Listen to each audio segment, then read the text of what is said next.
চারটি ভয়ঙ্কর হাদিস। রাসূল সাল্লাল্লাহু আলাইহি ওয়াসাল্লাম বলেছেন, যে ব্যক্তি অন্যের গুনাহ নিয়ে খোঁটা দেয়, আল্লাহ তাকে সে গুনাহ না করানো পর্যন্ত মৃত্যু দেবেন না। তিরমিজি হাদিস, হাদিস নম্বর 2505। রাসূল সাল্লাল্লাহু আলাইহি ওয়াসাল্লাম বলেন, মৃত্যুর পর তাদের মাথা পাথর দিয়ে ভাঙা হবে যারা ফজরের নামাজ না পড়ে ঘুমিয়েছিল এবং যারা কোরআন গ্রহণ করে আবার ছেড়ে দিয়েছে। বুখারী হাদিস, হাদিস নাম্বার 7047। আল্লাহ তাআলা বলেন, তুমি ওই দিনকে ভয় করো যেদিন তোমার মুখে তালা লাগিয়ে দেয়া হবে আর তোমার হাত পা তোমার কৃতকর্মের সাক্ষী দিবে। সূরা ইয়াসিন, আয়াত নাম্বার 65। আল্লাহ তাআলা আরো বলেন, আমি ইচ্ছে করলেই সবাইকে হেদায়েত দান করতে পারতাম, কিন্তু আমার এই কথা অবশ্যই সত্য যে আমি মানুষ এবং জিন দ্বারা জাহান্নাম পূর্ণ করব।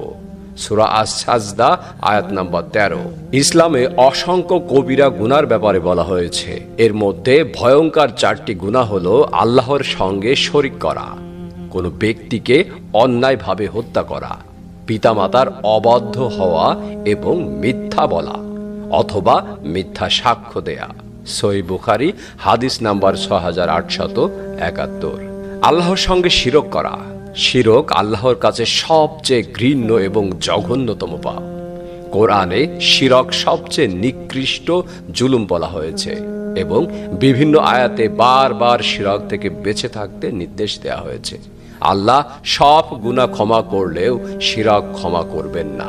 আল্লাহ তাআলা বলেন, নিশ্চয় আল্লাহ তার সাথে শরীক করা ক্ষমা করেন না, এছাড়া অন্য অপরাধ যাকে ইচ্ছা ক্ষমা করেন, এবং যে আল্লাহর সাথে শরীক করে সে এক মহাপাপ করে। সূরা নিসা, আয়াত নাম্বার 48। কোরআনে আরো বলা হয়েছে, আর যে আল্লাহর সঙ্গে শরীক করে আল্লাহ তার জন্য জান্নাত হারাম করে দেন এবং তার ঠিকানা হবে জাহান্নাম। সূরা মায়েদা, আয়াত নাম্বার 72। অন্যায়ভাবে মানুষকে হত্যা করা। নিরপরাধ মানুষ হত্যা বা খুন ইসলামে মানুষের হক সম্পর্কিত সবচেয়ে বড় গুনাহ।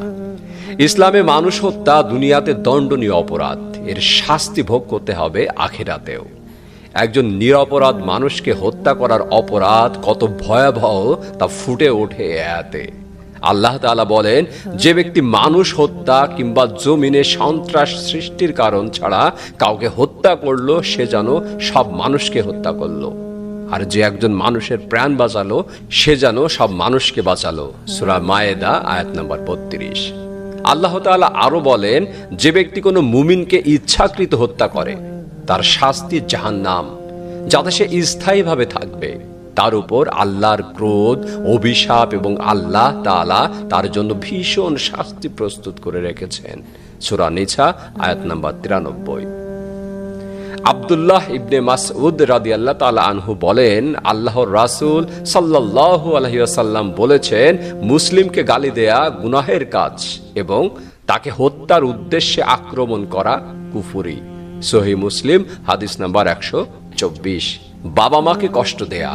আল্লাহ তাআলা বলেন, তোমার রব আদেশ দিয়েছেন যে তোমরা তাকে ছাড়া অন্য কারোর ইবাদত করবে না এবং বাবা মায়ের সঙ্গে সদাচরণ করবে। তাদের একজন অথবা উভয় যদি তোমার নিকট বার্ধক্যে উপনীত হয় তবে তাদেরকে উফ বলো না এবং তাদেরকে ধমকও দিও না, আর তাদের সঙ্গে সম্মানজনক কথা বলো।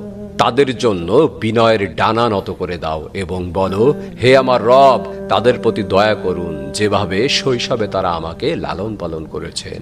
সূরা ইসরা, আয়াত নাম্বার 23 এবং 24। আয়াতটিতে বাবা মায়ের আচরণে বিরক্ত হয়ে উফ শব্দটি বলতেও নিষেধ করা হয়েছে, কেননা তারা কষ্ট পান এমন ছোট বড় যে কোনো কথা, কাজ বা আচরণ করা নিষিদ্ধ। মিথ্যা বলা বা মিথ্যা সাক্ষ্য দেওয়া। মুসলমানদের একটি আবশ্যিক বৈশিষ্ট্য সত্যবাদিতা। সত্য কথা বলা, সত্য সাক্ষ্য দেয়া, সত্য প্রতিষ্ঠা করা, সত্য, ন্যায় এবং ইনসাফের পক্ষে থাকা, ধোঁকা, প্রতারণা, ভান এবং ভণ্ডামি থেকে দূরে থাকা। আল্লাহ তাআলা বলেন, হে মুমিনগণ, তোমরা আল্লাহর তাকওয়া অবলম্বন করো এবং সত্যবাদীদের সঙ্গে থাকো। সূরা তাওবা, আয়াত নাম্বার 119। আবু হুরায়রা রাদিয়াল্লাহু তাআলা আনহু থেকে বর্ণিত, আল্লাহর রাসূল সাল্লাল্লাহু আলাইহি ওয়াসাল্লাম বলেছেন, মুনাফিকের চিহ্ন তিনটি: কথা বললে মিথ্যা বলে, ওয়াদা করলে তা খেলাপ করে এবং আমানত রাখা হলে তাতে খেয়ানত করে।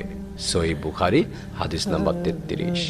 আল্লাহর রাসূল সাল্লাল্লাহু আলাইহি ওয়াসাল্লাম বলেন, যে ব্যক্তি মানুষকে হাসানোর জন্য মিথ্যা বলে তার জন্য ধ্বংস অনিবার্য, ধ্বংস অনিবার্য, ধ্বংস অনিবার্য।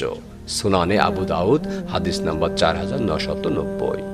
প্রিয় ভিউয়ার্স, আসসালামু আলাইকুম। আশা করি সবাই সুন্দর এবং সুস্থ আছেন। আমার ইউটিউব চ্যানেল কোরআনের পথ এর পক্ষ থেকে সবাইকে জানাচ্ছি আন্তরিক শুভেচ্ছা। আপনি আমার কথা এখন শুনছেন, তার মানে পুরো ভিডিওটি আপনি দেখেছেন।